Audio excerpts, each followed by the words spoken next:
And it's interesting that the values about which you speak were probably once shared by both of the major parties in the US, and now, particularly those on the Democrat side, have gone a very different way.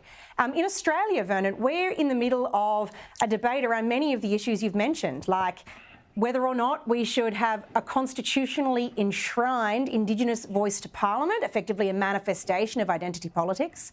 We have a federal government that's hell-bent on shutting down our coal-fired power plants and replacing them with weather-dependent, Chinese-made wind turbines and solar panels.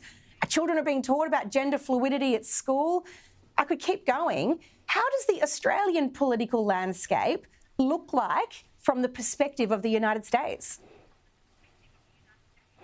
Well, I'm not here to advise or tell the people of Australia what to do, but I will tell you this: socialism doesn't work. It doesn't work to follow some of these woke narratives where they're literally, they want you to stop flying planes. They don't want a cow really to give milk anymore. They've gone too far. I think your country, my country, we've done things in the name of the environment. I care about the environment. Most people care about the environment, but these extremes just don't get it. And what they want you to do, if you don't do it their way, they attack you. They physically attack you. Obviously, they verbally attack you, but they physically attack you because of your voice and how you feel, your perspective. I don't think that's right. It shouldn't be that way. We can have political discord. We can disagree, but when it's to the point where you see the woke crowd, they would go to try to silence you, and they will work hard against you. Against you, I should say, to want to cause you to lose your job, to lose your business. Those things are going too far. That is not the way that I think government should be operating, and the woke crowd should be controlling government.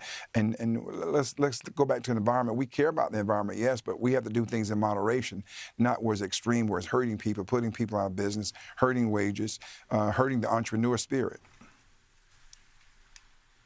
Vernon, tell us about what's happening over in the United States now. President Biden seems like he can hardly string a sentence together. Former President Trump has just been indicted for the fourth time now, even though he's leading in the polls by a country mile. Where do you see things going in the presidential election coming up for the next year? As much as we're entertained by the Vice President's word salads and we're eagerly watching Ron DeSantis, we'd love to know your insights on how it's all going to go. Well, when you look at our leadership, whether it's President Biden or the Vice President, Kamala Harris, that word salad is in both of those offices. I mean, you can't understand what she's saying. You can't understand what he's saying. President Trump, during his administration, gasoline prices were low, cost of milk, the supply chain was operating efficiently and effectively.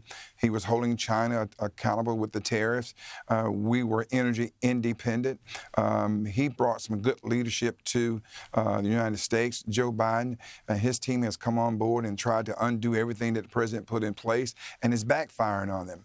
President Trump is popular because, he ran this country in a way that everybody had opportunity to have jobs, businesses exploded and expanded.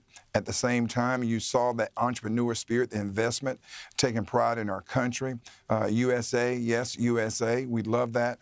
And so he brought a renewed spirit to this country. He did make America great again. But what you see now is we have President Joe Biden.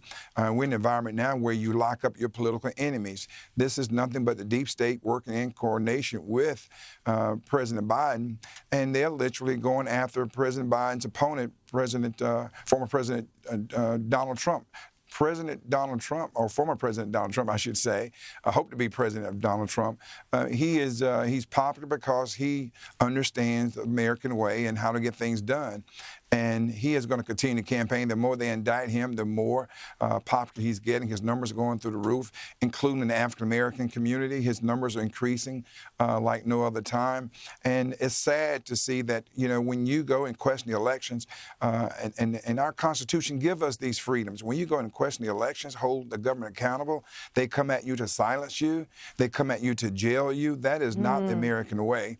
And it's a sad day for Americans. And we're very concerned about that. That's why we need President Trump to come back, to clean house with the deep state, and put America back on the course that it needs to be on again. Vernon Jones, thank you very much for your insights. I look forward to seeing you at CPAC on the weekend.